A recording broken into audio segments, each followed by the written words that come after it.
Greetings, my name is Egon Chalakian. Today I will reveal what the interdisciplinary team at ALLATRA has been working on for the past 30 years. Something that has remained unknown to the global scientific community and to society at large. We believe the time has come for people to learn the truth about this research, which is decades ahead of any existing developments. Today you will come to understand the profound significance and vital importance of ALLATRA's work for every person on this planet.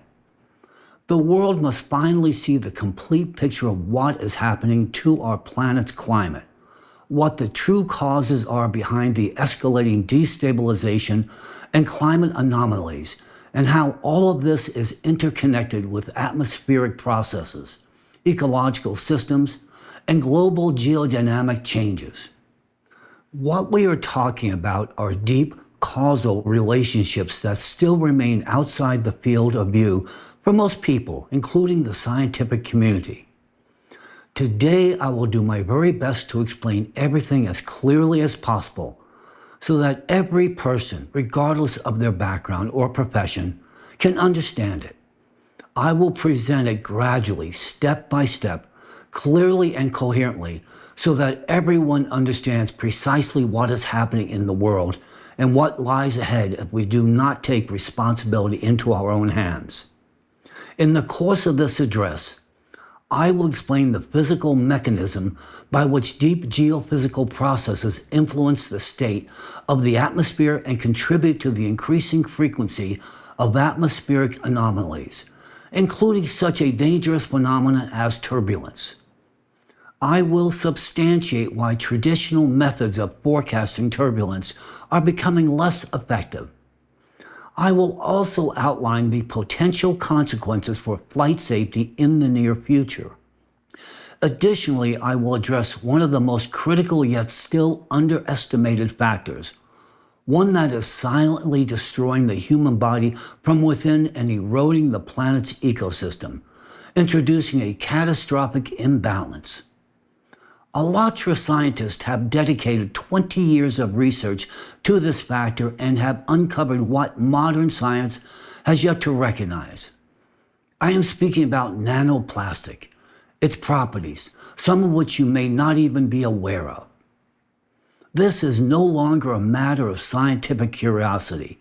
It is a shared crisis and a shared responsibility. No one is exempt from its consequences. We are all participants in what is happening to our planet. The sooner humanity understands what ALLATRA has been warning about for 2 decades, the greater our chances of changing the trajectory and preserving life on Earth.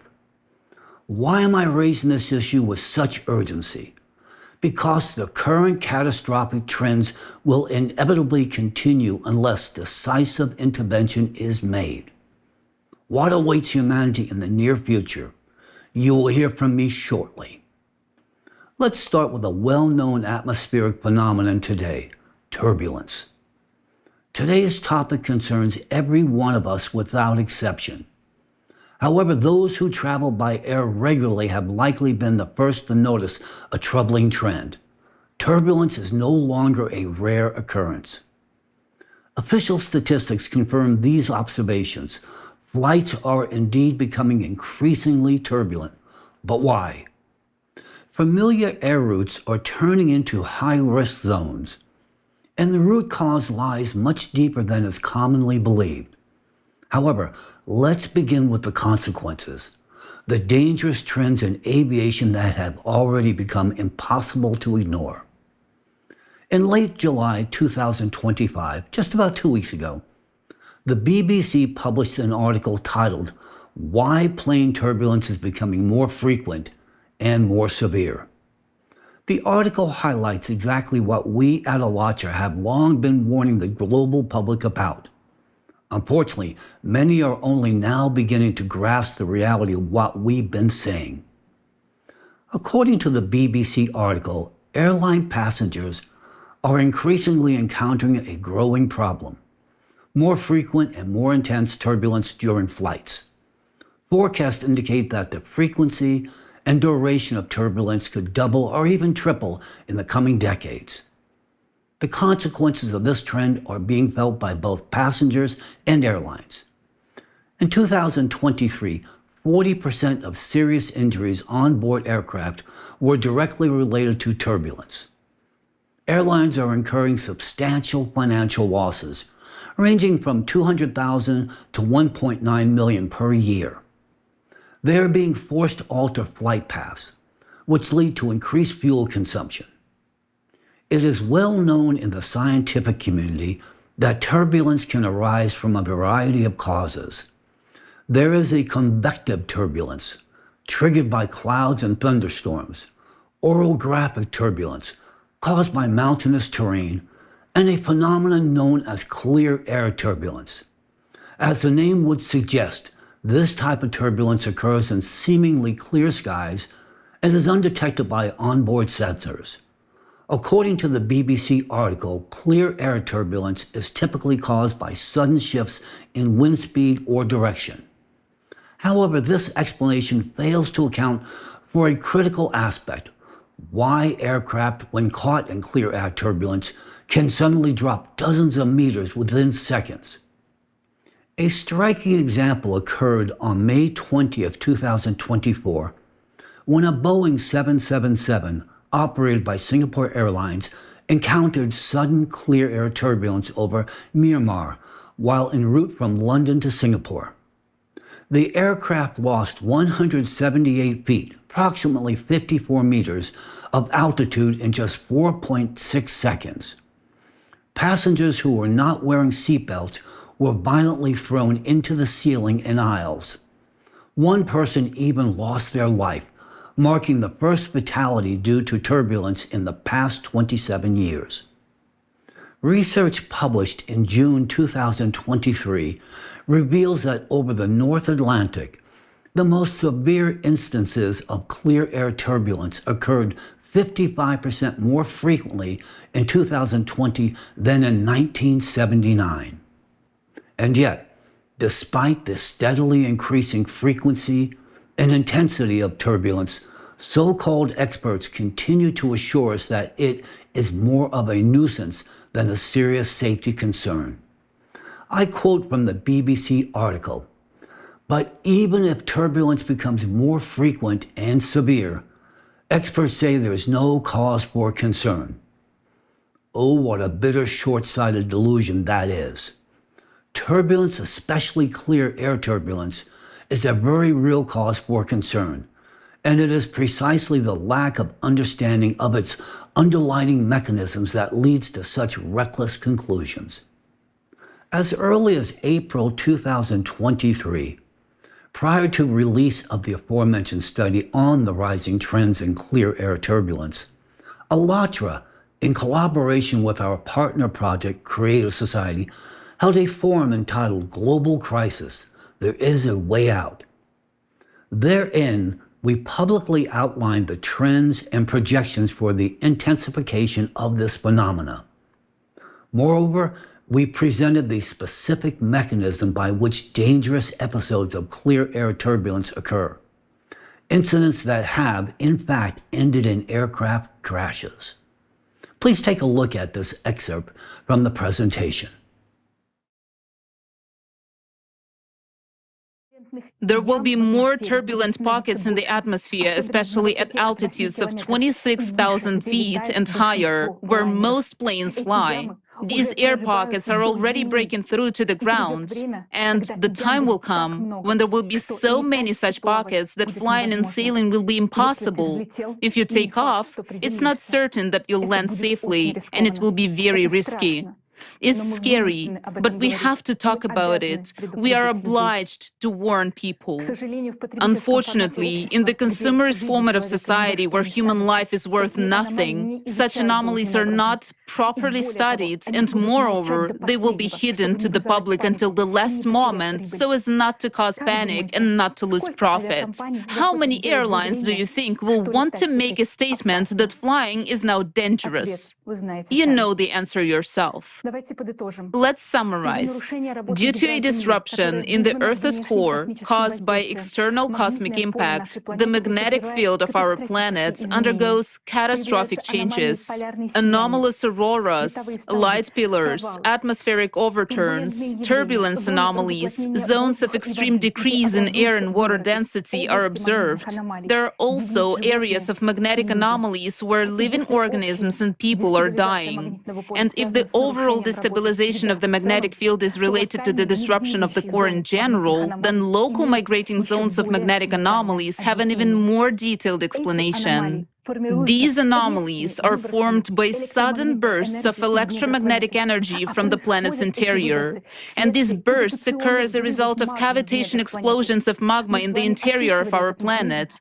Due to the destabilization of the core, such explosions occur more and more frequently, which means that soon we will observe not only intensification of the above-mentioned anomalies, but also a huge amount of lightning striking from the Earth's surface and an increase in the number of ball lightning.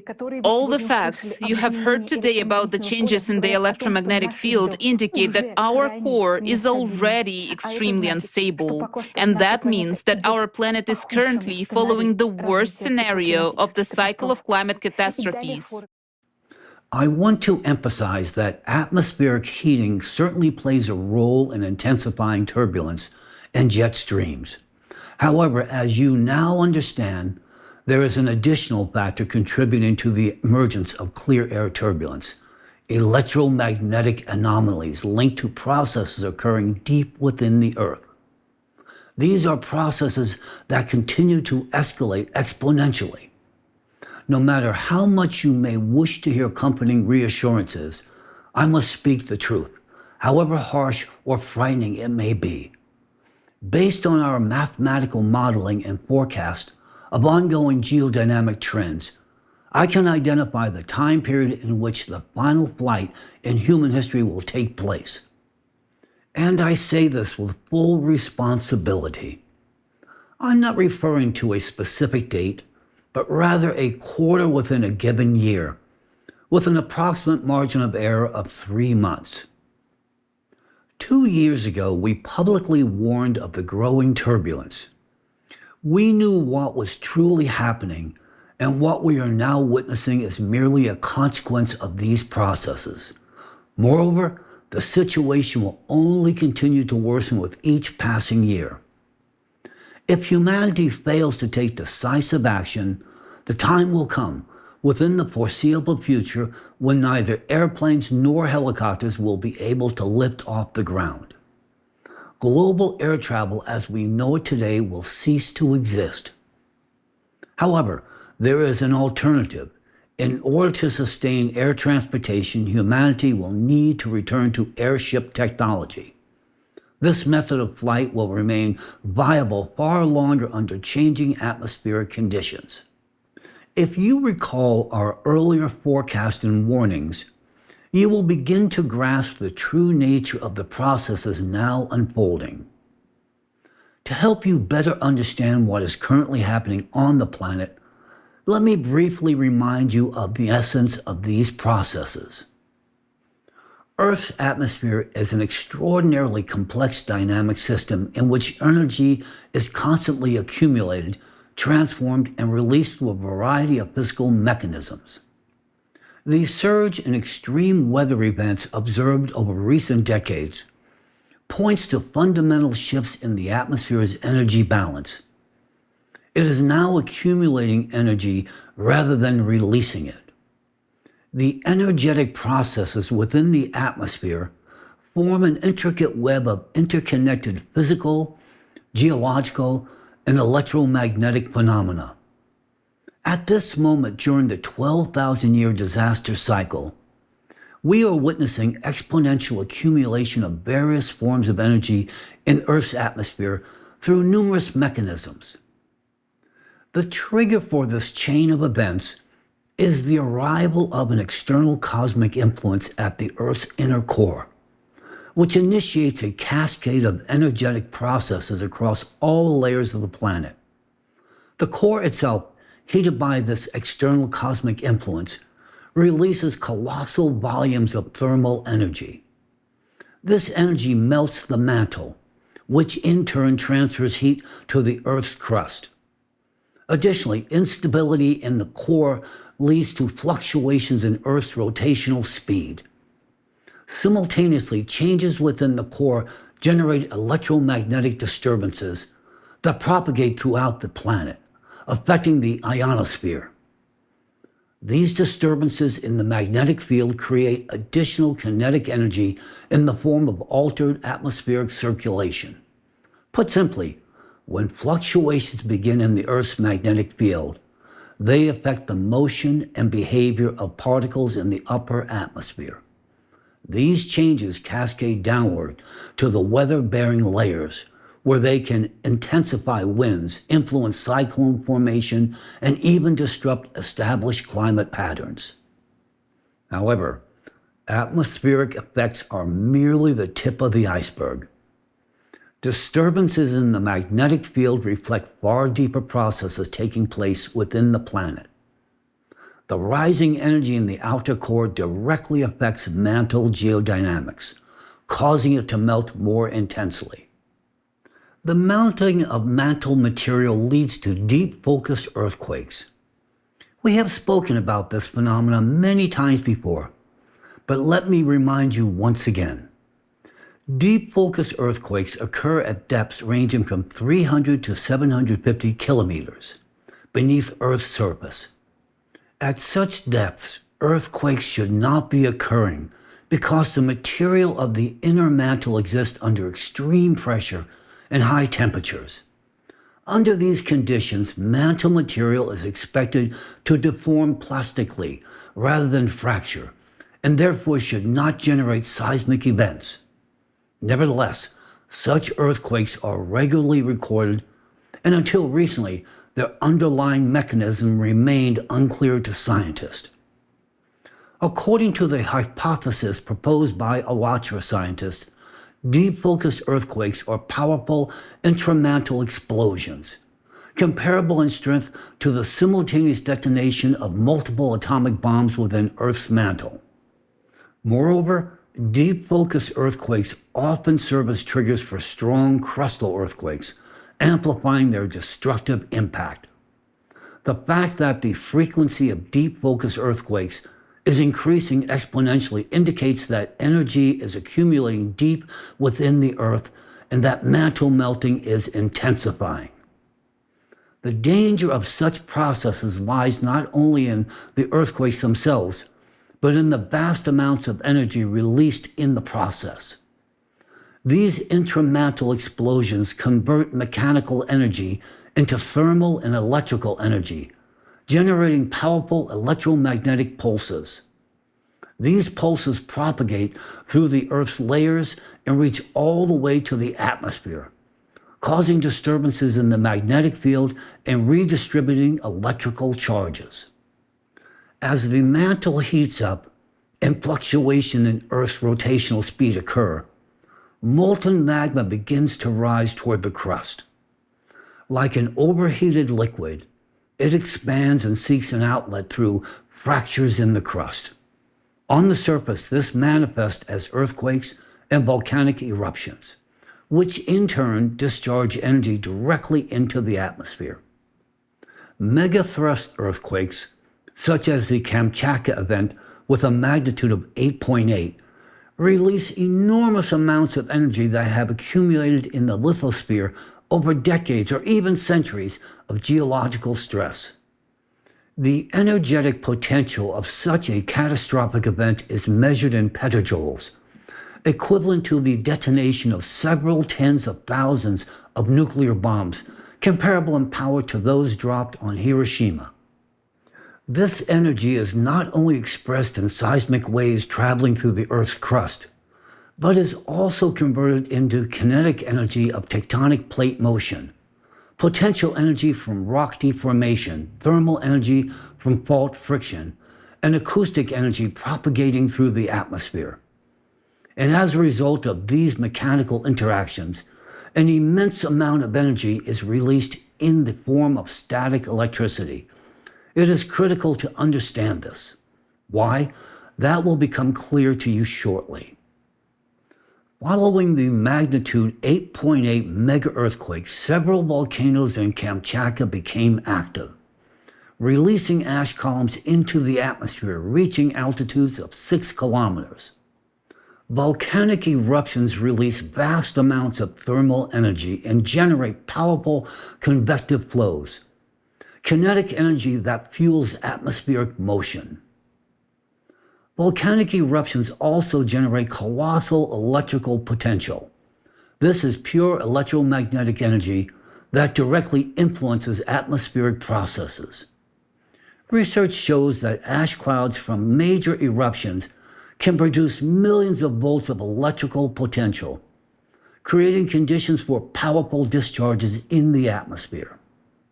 For example, the eruption of the Hunga Tonga Hunga Ha'apai volcano on January 15, 2022, produced the most intense lightning storm ever recorded. It lasted for approximately 11 hours and spanned 240 kilometers. Researchers found that at its peak, the storm produced a record 2,600 lightning strikes per minute, with a total of around 192,000 strikes observed.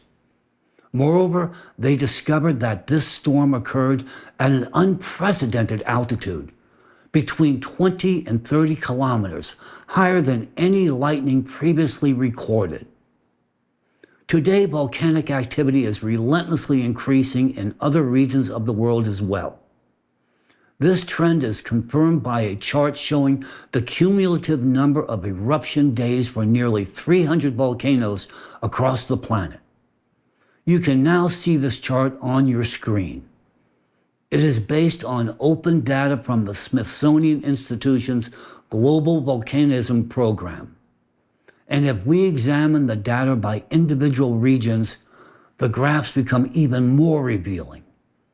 In the Adrian region, 27 volcanoes. In East Africa, 12 volcanoes. There has been a steady increase in activity, especially over the past 20 years. A marked rise in volcanic activity has also been observed in the Sunda Banda Arc region, 39 volcanoes, of Southeast Asia, and in Northwest Pacific region, 56 volcanoes, particularly in recent years.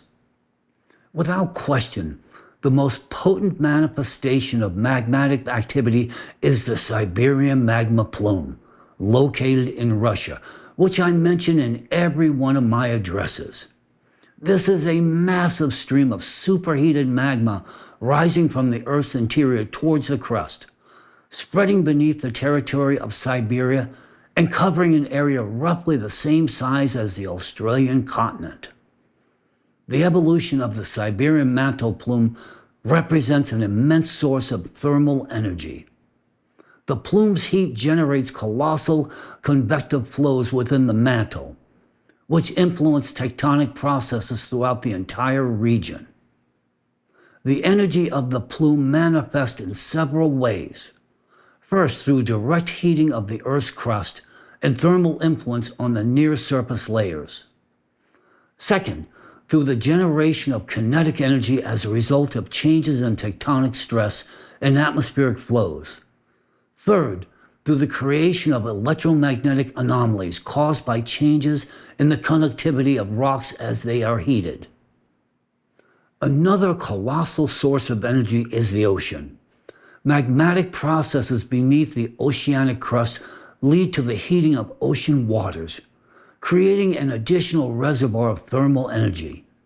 In the past, this excess heat was relatively quickly transferred to the atmosphere and then released into space, providing a natural cooling mechanism for the world ocean.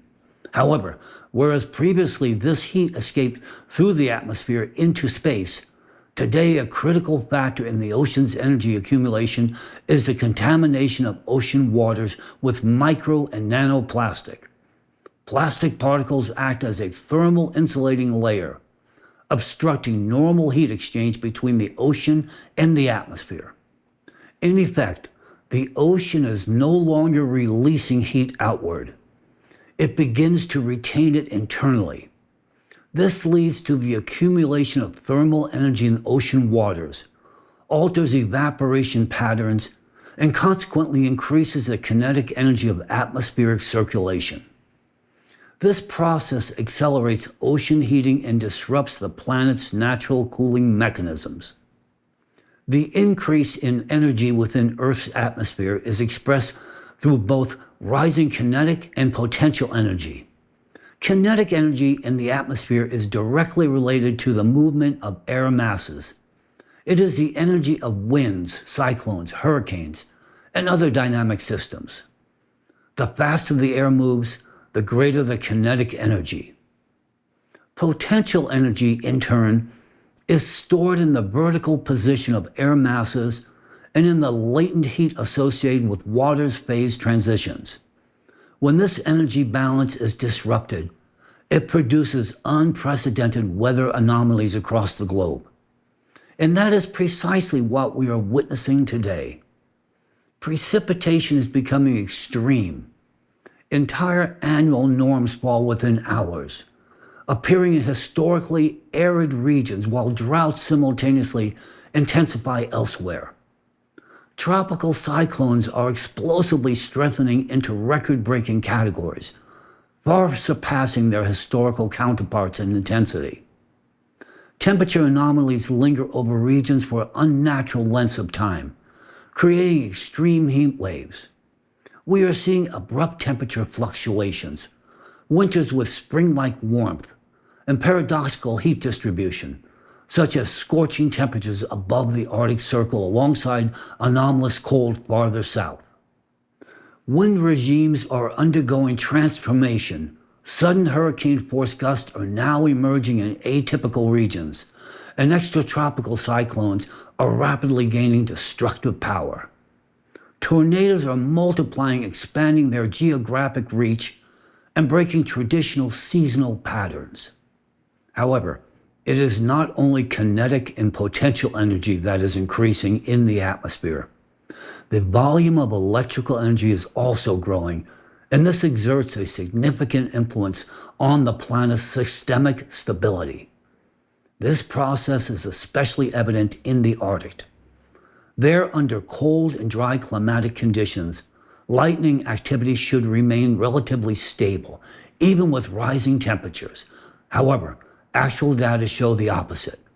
The number of lightning strikes north of 65 degrees latitude rose from approximately 18,000 in 2010 to over 150,000 in 2020, an almost tenfold increase.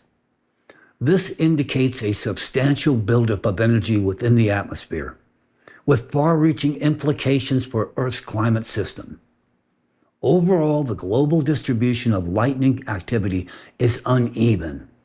Some regions are experiencing an increase in both the number and intensity of lightning strikes, while others are seeing a decline. It is imperative to note that in drought-stricken areas, the number of discharges decreases. This is due to changes in atmospheric density and the influence of wind patterns. It is essential to understand that a warmer atmosphere can retain significantly more moisture and transport it over longer distances. This leads to a paradoxical phenomenon. With a general rise in both temperature and humidity, some areas experience increased precipitation while others face intensified drought. In arid regions, declining humidity reduces the likelihood of lightning formation, even though the total amount of electrical energy in the atmosphere continues to grow. Research conducted by our colleague, a specialist at the Earth Research Analytical Department of ALLATRA, John Ahn, based on National Oceanic and Atmospheric Administration data from the United States, shows that the kinetic energy of moderate and strong tornadoes in the U.S. has been growing exponentially in recent decades, along with an increase in their average frequency. This indicates a rise in the atmosphere's kinetic energy, which is a direct consequence of increased potential energy and a clear sign of disruption in the planet's natural energy balance. Logic would suggest that under current conditions, The opposite should be happening. The weakening of Earth's electromagnetic field should have led to a reduction in atmospheric charge. At the same time, the ocean, now absorbing more heat due to plastic accumulation, should be transferring less energy into the atmosphere. Together, these factors should have resulted in a decrease in total atmospheric energy. However, what we are witnessing is the exact opposite, a rise in energy. This can only occur if some kind of accumulator, a capacitor of energy, has appeared in the atmosphere. And that capacitor turns out to be nanoplastic, which exhibits the electret effect, that is, the ability to accumulate and retain electric charge.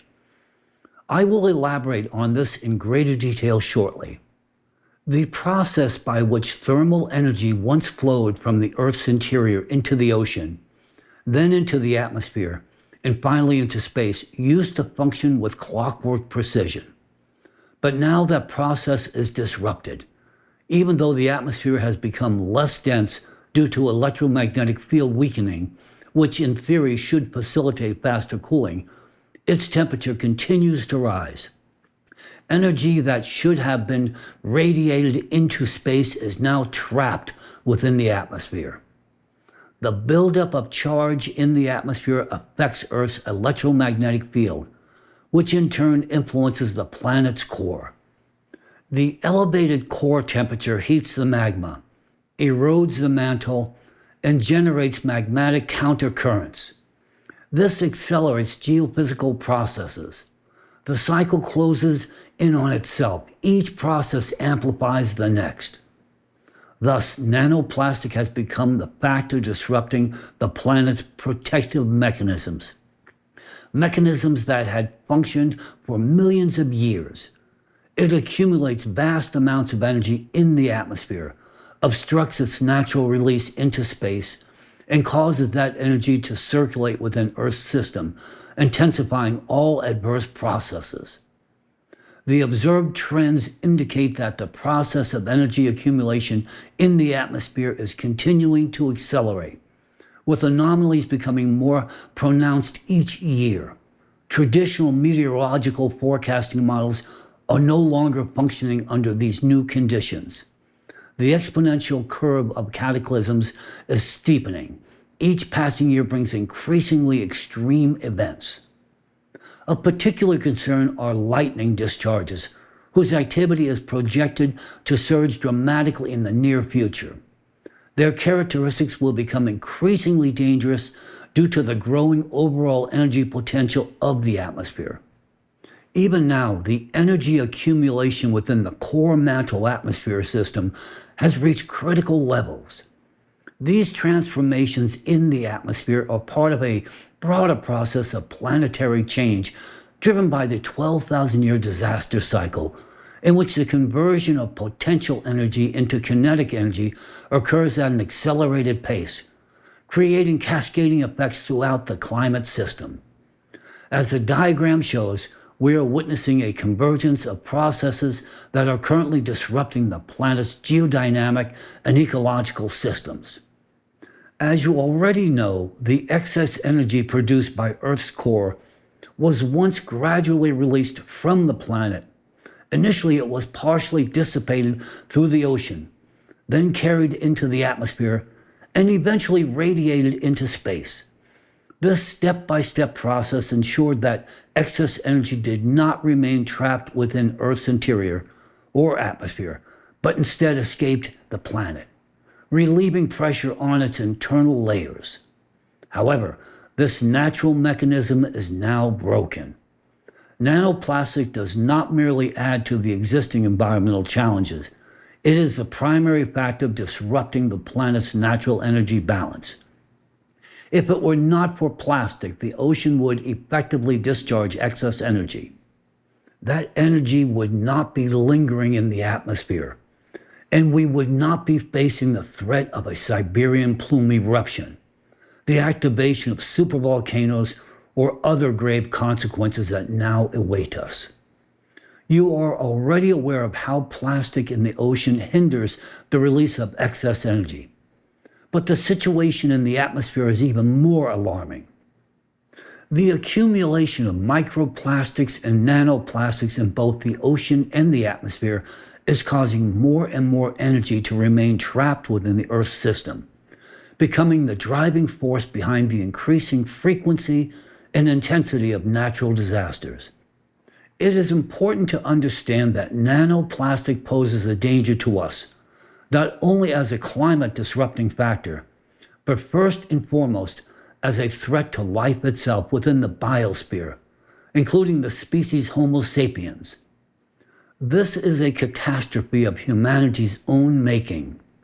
Without nanoplastic, we would have passed through the current climate cycle just as we had in previous ones, experiencing a degree of natural activation, but without facing the threat of a Siberian plume eruption or other severe catastrophes capable of bringing our own existence to an absolute end. Today, the amount of micro and nanoplastic in the atmosphere has reached astronomical levels. These are no longer isolated particles. They now constitute a new permanent component of our atmosphere.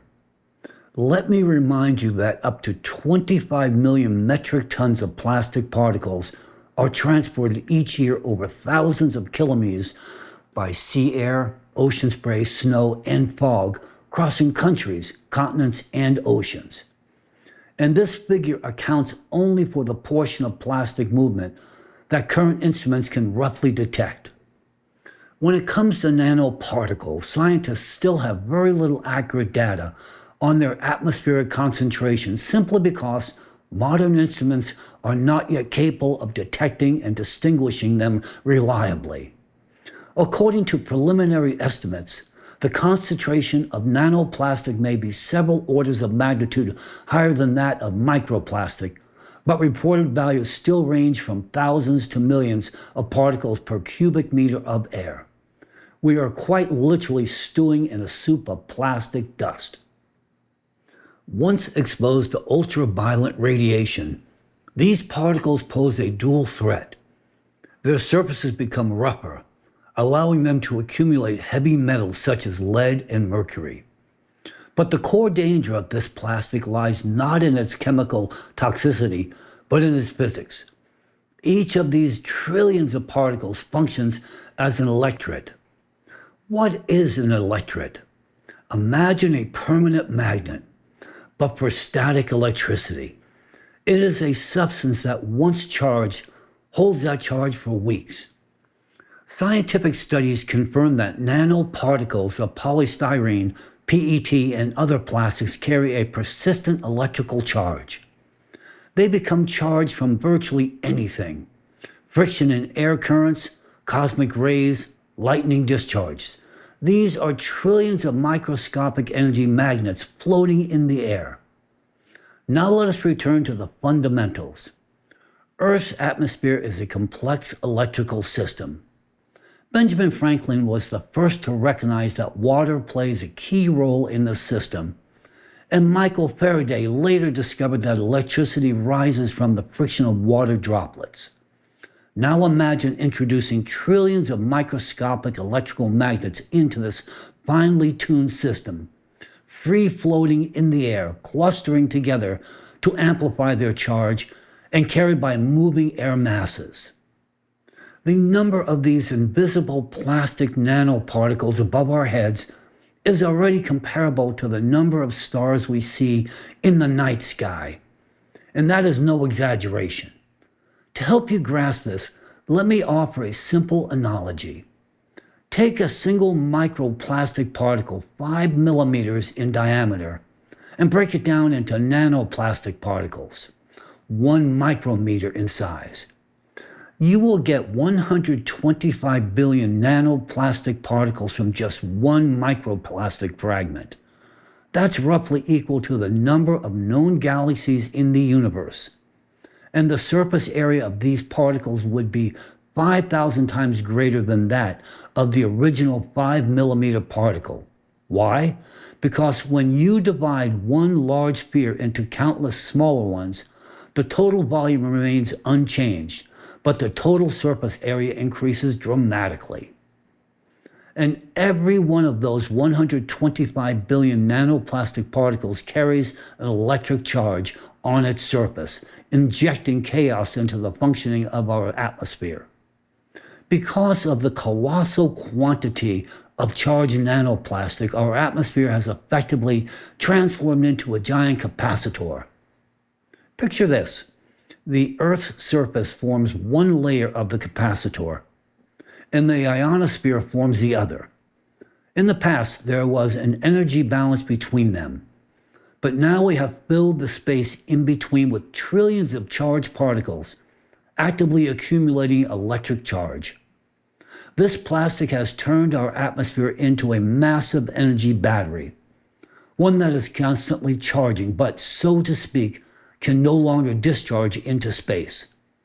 These particles trap heat, preventing it from escaping, and their number continues to grow. The energy they accumulate does not disappear. It seeks a way out, and it finds that outlet through extreme weather events, which are becoming increasingly frequent, intense, and destructive. Just as a plastic film on the surface of the ocean prevents heat from escaping from Earth's interior, this electrified blanket in the atmosphere prevents the planet's excess energy from radiating into space. That energy remains here, and it is boiling our atmosphere from within. What are we witnessing as a result? A fundamental transformation of cloud systems. Plastic particles do not behave like ordinary condensation nuclei. They act as super efficient attractors, drawing in water droplets far more effectively than natural particles. As a result, clouds begin forming at lower altitudes, below 2 kilometers. These low, dense clouds are less mobile, disrupting normal precipitation patterns. Drought in some regions, catastrophic downpours in others. Destructive rainfall. These newly formed clouds retain more moisture, delay the onset of precipitation. But when rain finally begins, it falls with far greater intensity, as an abnormal volume of moisture has had time to accumulate within the clouds. Moreover, research has shown that water droplets containing microplastics freeze at temperatures 4 to 10 degrees Celsius higher than clean droplets, that is, at lower altitudes. This leads to the formation of unusually large ice crystals and consequently to an increase in hailstone size. And of course, anomalous thunderstorms. Elevated concentrations of charged aerosols intensify the electrification of clouds. We already have direct evidence. The increase in lightning strikes across the northwestern part of South America has been linked by scientists specifically to rising aerosol levels in the atmosphere. And the most terrifying part is, this process is self-sustaining. It's a perfect storm that has created a closed loop. Ocean warming accelerates the water evaporation. With the vapor, even more nanoplastic rises into the air. The atmosphere becomes even more charged. More energy gets trapped, further heating the ocean. We know that according to modeling data, for every degree of warming, air humidity increases by 7%, and lightning frequency rises by at least 12%. More heat, more moisture, more plastic in the air, more lightning, and so on endlessly. With each turn, the spiral of this catastrophe tightens. This means that the more micro and nanoplastic in the system, the lower humanity's chances of survival. And this is not all. Charged micro and nanoplastic in the atmosphere is now affecting aviation. Due to changes in cloud formation and abnormal atmospheric phenomena, flight safety is increasingly at risk, especially in turbulent and cold layers of the atmosphere. Not to mention that airborne particles, when interacting with aircraft surfaces, accumulate charge and can cause interference with communication and navigation systems. Overall, the influence of nanoplastic on flight safety remains underestimated, and this issue urgently demands thorough investigation, while we still have time to find solutions. What is especially striking today is the admission by scientists themselves, those studying micro and nanoplastic. Scientists are saying they are afraid because humanity is flying blind, unaware of the full scale of the danger posed by plastic and unable to fully grasp its devastating impact on the biosphere as a whole, and on us in particular. Today, the scientific community is increasingly sounding the alarm over the disturbing rise in sudden deaths, among which micro and nanoplastic are being cited with growing instance as a potential contributing factor. And we warned the public about this many years ago. We stated that cases of sudden mortality would become more frequent and emphasized the urgent need to investigate new health risk factors. Science is only just beginning to grasp the true scale of the threat posed by micro and nanoplastic. For example, recent findings have revealed that the average adult inhales 100 times more plastic particles than previously estimated. However, even these figures pale in comparison to the conclusions presented in a recent report by The Lancet. The global plastic crisis is already costing the world $1.5 trillion annually in deaths and injuries. Micro and nanoplastic are now being found everywhere in the lungs, blood, brain, and placenta, and the true extent of the harm they inflict remains vastly underestimated. Modern science is only beginning to approach these questions, while ALLATRA warned about them long before the current scientific discoveries. Today, the scientific community is merely confirming what we stated 20 years ago. Even then, our research and analysis pointed to the potential risk associated with plastic nanoparticles, and most importantly, to their surface charge. The connection between the microcosm and global energy shifts reveals the systemic nature of this crisis. What we are facing is not a series of isolated environmental disasters, but a disruption of the fundamental balance of the entire Earth system. This closed loop of energy accumulation in the atmosphere and throughout the planet's entire system must be broken. Today, only the ALLATRA scientific team offers a concrete proposal for a solution, while others merely describe the problem. Whether our concept is viable and effective remains an open question. I'm not claiming we offer a panacea, and none of us expects someone else to take on the responsibilities for its implementation. Nearly 3 decades ago, when we were all much younger, we were driven by the naive belief that it would be enough to identify the root cause of the problem, point it out, and the world would unite to solve it together. But reality proved to be quite different. We encountered a deeply fragmented world where everyone is consumed by their own concerns, even as we face one common global task that demands collective effort. That task is to relieve the pressure within Earth's magmatic system through the planned degassing of the Siberian plume. This is the one measure that could reduce the strain on all volcanic systems across the globe and ease the pressure of magma against the lithospheric plates. I've come across the claim that we supposedly speak of degassing the Siberian plume as a way to flood Russia with lava and destroy it. But I must say, regrettably, if no one listens to us, the Siberian magma plume will leave nothing behind, not only of Russia's territory, but of human civilization as a whole. As long as people continue to measure everything by self-interest and the size of their wallets, we remain in tremendous danger. Especially now, as it turns out that to the volcanic chaos we must add yet another catastrophic threat, one that functions like a time bomb humanity has placed under itself. namely the electric charge retained on micro and nanoplastic particles.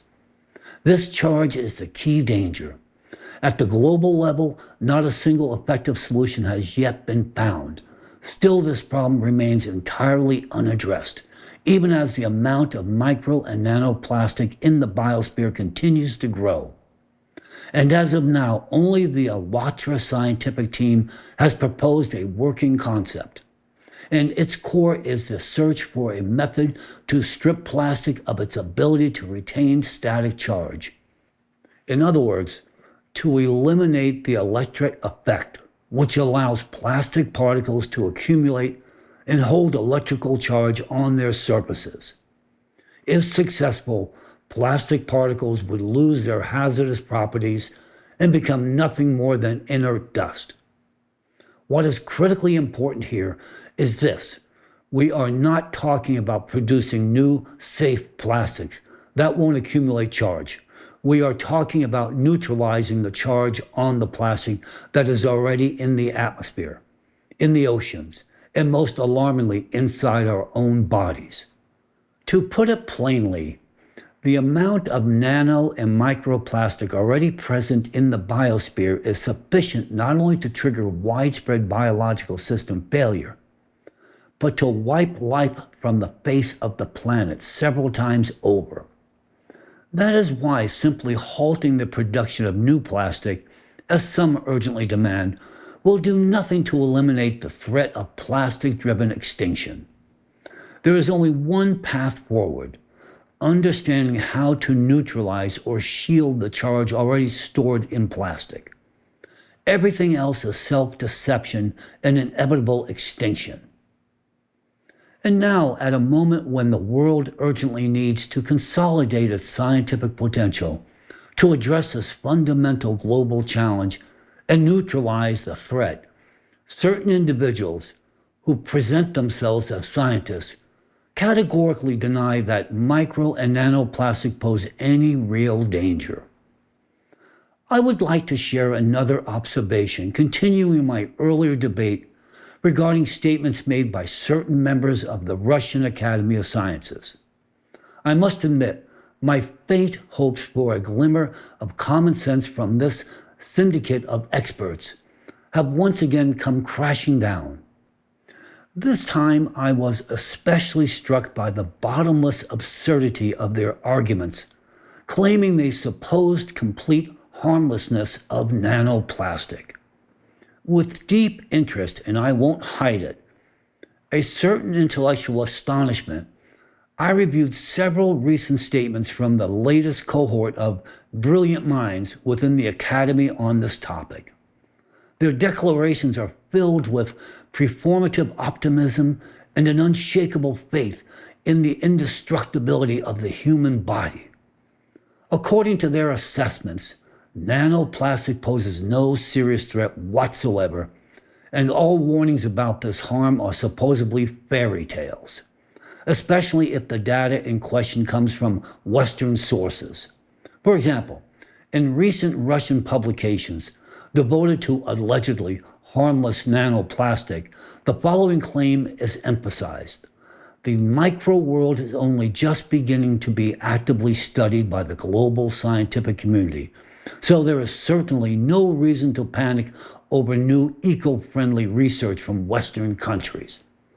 Well then, since reliance on research from Western countries is currently, as always, held in low regard by the Russian Academy of Sciences, which it seems knows better than anyone else, allow me, within the framework of scientific dialogue, to compare some of the Academy's reassuring assertions about nanoplastic with data not from what they consider the ominous Western scientific literature, but from a source they may find far more respectable: the scientific work of their esteemed neighbor, none other than China itself. The most outspoken dismissal of nanoplastic's danger comes from Russian scientist Alexei Hoklov, a full member of the Russian Academy of Sciences and head of the Department of Polymer and Crystal Physics at Moscow State University's Faculty of Physics. He confidently reassures the Russian public with statements such as, and I quote, "The toxicity of micro and nanoplastic particles has not been proven by science. In reality, microplastic particles affect the human body in much the same way as any kind of dust or, for example, sand." End quote. Perhaps Koklov is unaware, but the global scientific community has already published a substantial body of peer-reviewed studies dedicated explicitly to the toxicity of nanoplastic. For instance, the team led by Professor Hongzhang Li at China's Southern Medical University recently published findings revealing the molecular mechanism of neurotoxicity caused by micro and nanoplastic exposure. Their research provides solid evidence that nanoplastic can induce neurotoxicity linked to the gut-brain axis. Scientists at Beijing University, in their studies of reproductive toxicity of nanoplastic, found that exposure to micro and nanoplastics derived from polylactic acid causes reproductive toxicity in males, disrupting spermatogenesis and inducing mitochondrial dysfunction in mice. If academician Koklov remains convinced of nanoplastic's complete harmlessness, after all this, one can only admire his unshakable scientific courage, especially considering that some of the documented effects pertain specifically to male health. And in yet another Chinese scientific review, it is stated directly that, and I quote again, after entering the human body, microplastics can cause cytotoxicity, mitochondrial toxicity, DNA damage, cell membrane damage, and other effects on human cells and organs, leading to serious consequences such as local inflammation, ecological imbalance, metabolic disorders, etc. in various systems, end quote. So then, while Chinese researchers, and indeed the broader global scientific community, have already reached a clear consensus on the toxicity of nanoplastic, is Koklov speaking on behalf of the entire Russian Academy of Sciences still denying it? That raises a serious question. Does he even understand what nano and microplastics are, and more importantly, how they behave inside human cells?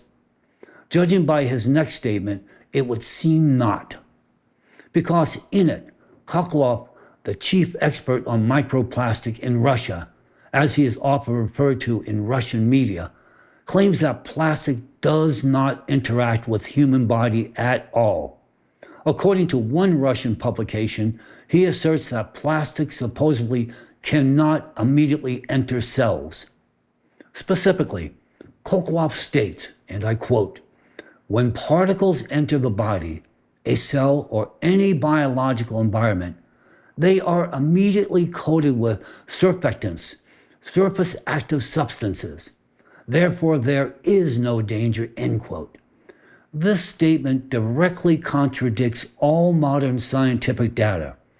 Koklov refers to surfactants, that is the protein corona, but completely misrepresents its actual function. It does not protect the body. On the contrary, it enables nanoplastic to infiltrate cells. And that is precisely the most critical point, because it is once the nanoplastic enters the cell that it begins its most devastating work, destroying the human body from within. Dozens of studies, including the most recent work by Chinese scientists, make this perfectly clear. The protein corona acts as a molecular disguise. It renders plastic particles invisible to cellular defenses, allowing them to penetrate the cell. But the true danger emerges after that.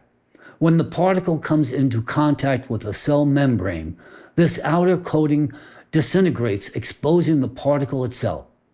Its positive surface charge then triggers what medicine calls cellular apoptosis, a programmed death of the cell from within. The irony is that science has long since proven that protein corona is not a protective layer, but a Trojan horse that allows nanoplastic to infiltrate the human body and disrupt its function at the cellular level. It is especially alarming to hear such statements from someone who presents himself as an expert. I'm beginning to suspect that Professor Kakalov operates within some alternative physico-chemical paradigm, known only to himself, one that radically diverges from the established scientific understanding of the world. Because in addition to his unconventional interpretation of the protein corona's role, he also manages to claim the absolute chemical neutrality of nanoplastics, stating, "Micro and nanoplastic are chemically inert. They do not engage in chemical reactions with biological molecules or tissues within the human body." End quote. So Kakalov seriously claims that nanoplastic exposure supposedly triggers no chemical reactions, no oxidation, no biochemical effects of any kind. That is truly astonishing, especially considering that the global scientific community, including China, whose research Russian academicians still appear to regard with a degree of respect, holds an entirely opposite view. To date, China has published dozens, if not hundreds, of studies dedicated to the subject of oxidative stress caused by the interaction between nanoplastic and living cells. Numerous studies have confirmed that exposure to polystyrene nanoparticles causes cells to produce large quantities of reactive oxygen species. This triggers an oxidative stress response, leading to damage of lipids, proteins, and DNA. Thus, scientific evidence clearly demonstrates that nanoplastic not only actively engages in chemical reactions with biological molecules, but also causes their mutation and degradation. In fact, the actual mechanisms of impact are the exact opposite of those described by Kakalov. It must be said that in yet another statement, Kakalov has truly outdone himself in his freewheeling interpretations of scientific phenomena. At this point, we are no longer dealing with a mere lack of scientific rigor. We are instead witnessing a truly revolutionary approach to disease etiology that borders on the creation of alternative medicine. According to his bold assertion, that detection of microplastic in affected organs does not prove that plastic is the cause of disease. It is more likely that the disease itself disrupts protective barriers, which then leads to the accumulation of particles. So by Kakalov's logic, if that term can even be applied here, plastic does not cause dementia. Instead, dementia disrupts the body's barrier functions and somehow attracts plastic to itself. Meanwhile, researchers in China, publishing in aging research reviews, along with the broader scientific community, have firmly reached the opposite conclusion. Patients with detectable micro and nanoplastics in carotid artery plaques exhibit significantly higher cumulative risk of myocardial infarction, stroke, or mortality, identifying plastic particles as fundamental drivers of cardiovascular disease progression. Chinese researchers unequivocally identify plastic as a fundamental driving factor in the worsening of chronic diseases. While the rest of the rational scientific world agrees with this concern, Russian official experts continue to stubbornly deny the threat of nanoplastic. Why? To discredit the very dangers that ALLATRA has consistently brought to light. But if they are suppressing real scientific research, what are they offering in return? The expert opinions of Kakalov and Vinogradov, and Kakalov is being presented as one of Russia's leading specialists on microplastic. Seriously, is this now the standard of Russia's top scientists? The situation becomes truly dangerous when someone with academic credentials, but without actual expertise in the subject, begins shaping public opinion. His statements, backed by official titles, mislead people into a deadly false sense of security, convincing them that what is killing you is completely harmless. It's like telling people in a burning building, the flames are perfectly safe. Go ahead and sleep. Even more outrageous are remarks from so-called scientists like Vinogradov, who suggest, don't worry about the climate, focus on raising your children instead. Such comments sound more like delusion than any credible scientific stance. Of course, there are real scientists in Russia, those who speak out openly against this pseudoscience. However, the system deliberately gives the microphone only to compliant experts, while ignoring the voices of genuine specialists. Unfortunately, what we're witnessing in the transformation of science in Russia into a tool of propaganda, where truth is suppressed to serve political interest. And in this regard, I'm going to say something that many may not expect from me. Frankly, I didn't expect it myself, at least not as an American citizen. But right now, I am not speaking as an American, and not even as just an ordinary, reasonable human being. At this moment, I am speaking as a scientist. And a scientist, if he genuinely is a scientist, must be impartial and apolitical, guided solely by facts. That is what distinguishes a genuine researcher from a pretender. And as a scientist, I tip my hat to my Chinese colleagues. Unlike certain representatives of the Russian Academy of Sciences who managed to deny even the most obvious harms of nanoplastic, Chinese researchers today are demonstrating a serious, brilliantly structured scientific approach to the problem of nanoplastic. Every month, China produces dozens of foundational studies on this issue. Therefore, I want to express my sincere gratitude to the Communist Party of China and to President Xi Jinping personally for supporting research into nanoplastic and for the remarkable scientific work being carried out by Chinese researchers. These studies are invaluable. They are truly vital for all humanity, for Americans, for Chinese citizens, and yes, even for Russians. I am duty-bound to acknowledge facts, no matter how inconvenient they may be. Otherwise, I would be no different from Vinogradov.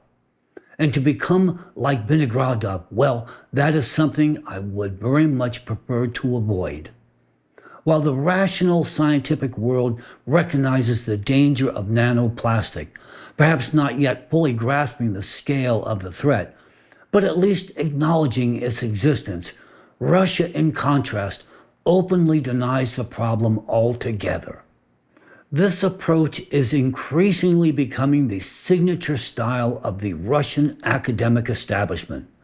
Systematic suppression of threats, whether nanoplastic or the Siberian plume, all to avoid admitting the obvious, that the scientists of Alatra were correct in their forecast. Everything is done to ensure the Russian public never learns the truth or begins asking uncomfortable questions. The reason is simple. Acknowledging these threats, whether from the Siberian plume or from nanoplastic, would bring inevitable reputational and economic losses to those who control the country's key resources. Admitting the scale of the threat posed by the Siberian plume would shatter the carefully constructed illusion of stability presented to the outside world, an illusion upon which Russia's image is as a reliable partner and target for international investment depends.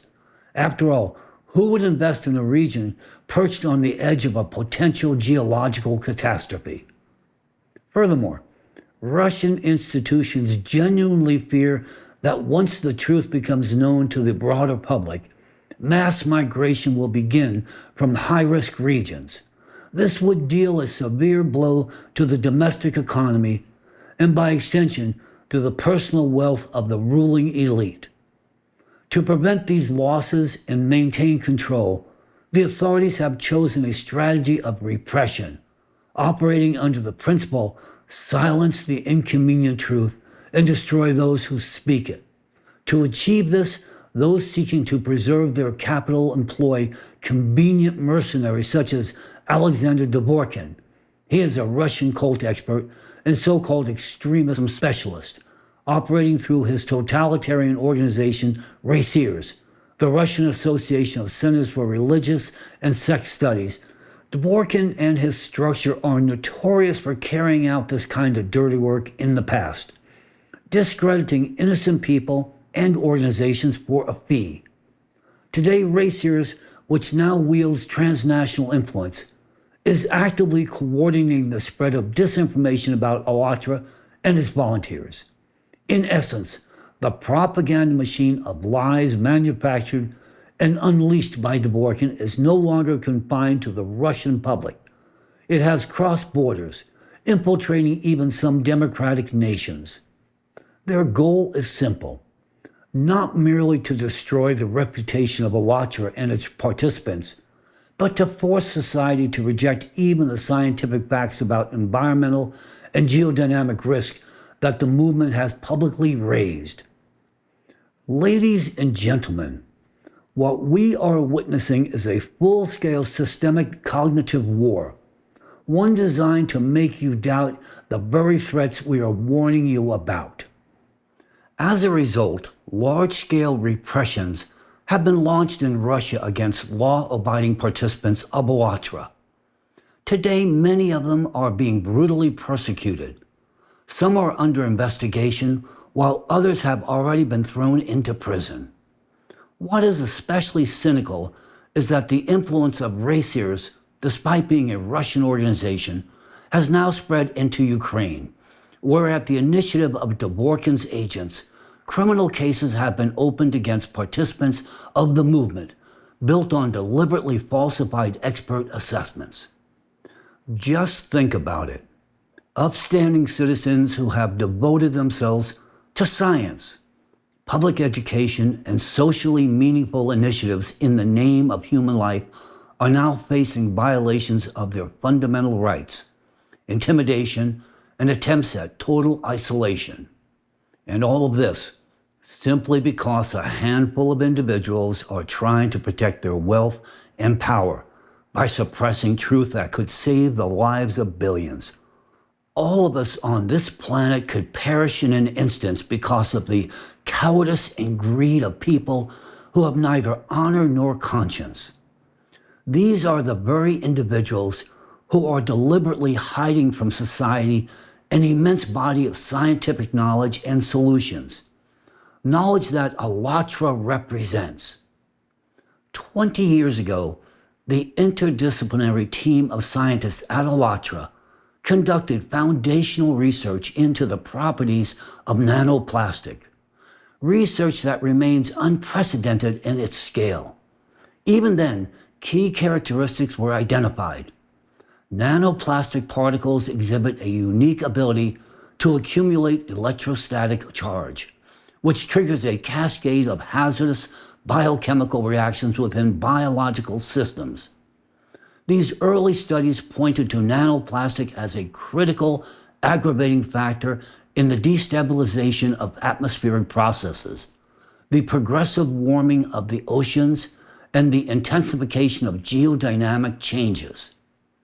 Only now is modern science beginning to grasp the full scale of the nanoplastic threat, one that Alatra scientists were the first to identify, and whose pioneering approach catalyzed the international wave of research developments we are witnessing today. Yet Alatra's contribution did not end with diagnosing the problem. The scientific team has actively developed and continues to develop practical solutions to countering the threat posed by nanoplastic. One such strategic direction proposed by the Alatra Scientific Group is the development of methods to neutralize or shield the electrostatic charge of nanoplastic, one of the primary factors behind its toxicity. According to Alatra's estimates, shielding or neutralizing this electrostatic charge could reduce nanoplastics' potential harm by at least 50%. Alatra scientists have been engaged in this work for over 20 years, and I can say with full confidence, during that time, we have explored dozens of directions, ideas, and potential strategies for countering the nanoplastic threat. Today, we can state with certainty it is impossible to completely cleanse living systems of nanoplastic. Total elimination is not achievable. We have analyzed an enormous range of potential strategies and can categorically assert no form of filtration system solves the problem at the molecular level. Chemical neutralizers of nanoplastics only increase its toxicity. Atmospheric water generators, which might have been a viable solution 20 years ago, are no longer effective. That opportunity has been lost. All other existing cleanup methods either produce adverse effects or have no measurable effect at all. The only effective path forward is to deprive nanoplastic of its electric properties. In other words, we must find a way to alter its fundamental characteristics, to develop a scientifically grounded method that strips nanoplastic of its ability to accumulate and retain electrostatic charge over time. This is the key. Any alternative approach is a futile waste of critical, important resources, energy, and above all, time. If we fail to find this solution, we as a civilization will lose, and every individual will bear the consequences.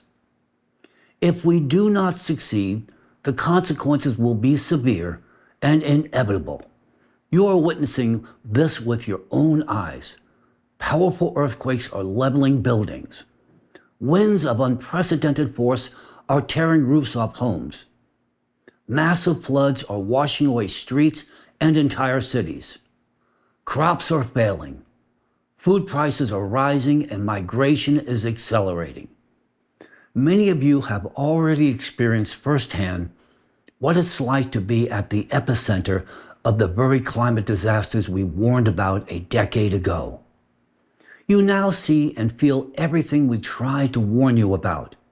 And now you understand and have seen with your own eyes, Alatra was right in its forecast. And all the persecution, repression, and smear campaigns against Alatra were aimed at one thing: to prevent you from hearing us, to keep you from believing in the reality of the exponential rise in earthquakes, in the threat of the Siberian plume, and in the danger of nanoplastic. If in the past you had only heard about these dangers, today you are becoming witnesses to their devastating consequences and the fulfillment of our forecast. In the face of these existential threats, I hope you now understand what Alatra has truly been doing and continues to do, why its work is invaluable, what scale of problems Alatra scientists are tackling, having begun 30 years ago to study what science is only now beginning to confront. It is thanks to those decades of research that we already understand how to stabilize the climate. However, there is one absolute condition. Without solving the problem of nanoplastic, no other measures will be sufficient. All climate and geodynamic processes today have merged into a single self-reinforcing mechanism, one that cannot be halted by outdated methods. It is moving in only one direction, and that direction is against humanity. That is why this crisis demands urgent, systemic, and decisive action. However, if you believe that simply identifying the problem will cause the global scientific community to immediately begin solving it, you are mistaken. The experience of Alatra's research makes this abundantly clear. You can see how difficult it is to break through the wall of silence, resistance, and even deliberate discrediting, simply for stepping beyond the conventional paradigms, even when acting solely in the interest of humanity and our collective future. This is precisely why, now more than ever, mass public participation and widespread information outreach are essential. There must be a strong public demand for the allocation of grants and funding for nanoplastic research across the globe, with one overriding priority: to find a way to neutralize its electrostatic charge. Only if every person takes an active role in raising awareness and generating public demand, understanding the urgency and importance of the issue, will a real solution become possible.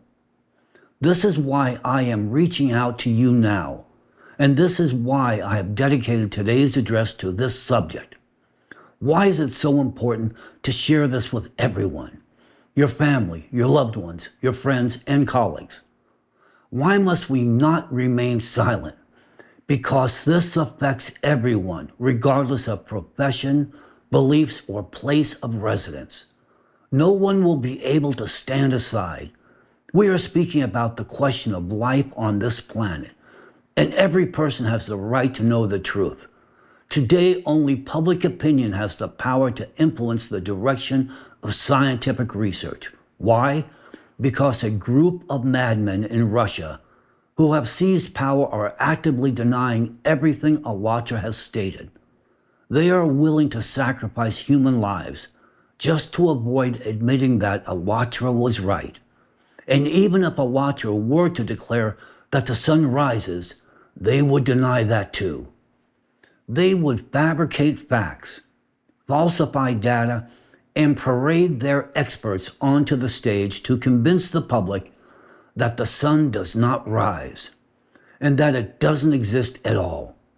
And they would continue doing so until the planet collapses beneath our feet.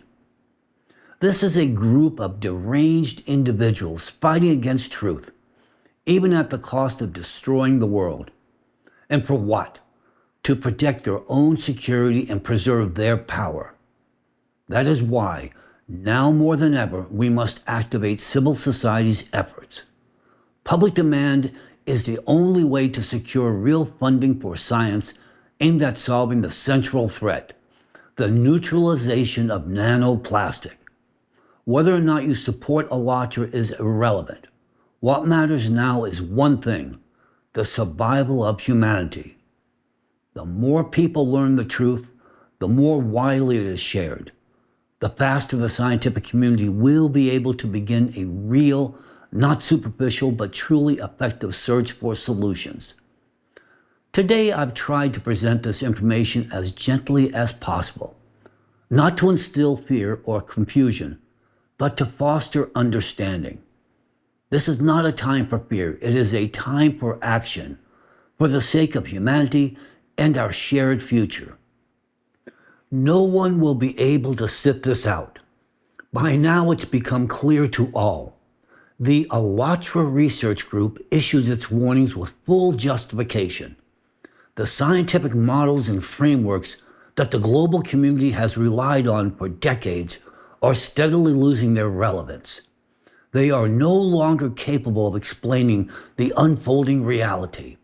In contrast, the only model that has proven its validity amid this rapidly escalating crisis is the Alatra model. And that is now becoming evident to everyone. Its significance today cannot be overstated. The catastrophic scenarios we warned about are no longer theoretical. They are beginning to unfold before our eyes. And these are not challenges for some distant future generation. They are challenges we ourselves must face. The point is quite simple. To preserve our tomorrow, we must act today. People must understand the root causes of what is happening. They must know what lies ahead, and what they must fully recognize what must be done right now if we are to have any chance of securing a future, not only for generations to come, but for ourselves as well. Life is worth fighting for.